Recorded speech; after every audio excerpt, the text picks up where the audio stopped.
ჩემს სკოლაში რემონტი გააკეთეს სააკაშვილის მეფობის დროს.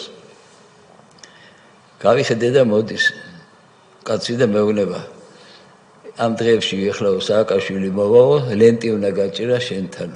სულხანი დაჭერილია და ვაგინებთ სააკაშვილს. როგორი საქმეა? მე თამაზ მოლაშვილმა სააკაშვილი რომ მოვა, აუცილებლად უნდა ხელი ჩამოვართვა.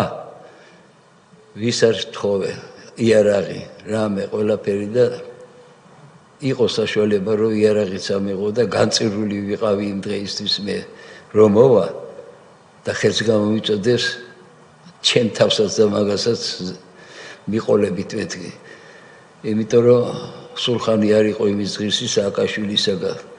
გადის ერთი დღე, ორი დღე, სამი დღე არა და მესამე მასებში თამაზ ქლებაძეა მესამე სკოლის დირექტორი.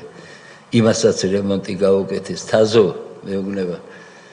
აღარ ინერვიულო, ეხლა მოვიდნენ შუანი გააკეთეს და ჩემთან მოდის ვიღაცამ გადააფიქრებინა ეს სულხან მოლაშვილის მამა რაღა მან უნდა გაჭერა ლენტი წადი და იქ გაჭერიო და ამც და მეც და მაგასაც თორე ეხლა კი არ ტრაბახობდა აქ სატრაბახო რა არის რა მე თავი გადადებული მქონდა და იარაღიც მქონდა არც მაგას გავახარებდი არ ჩემ თავს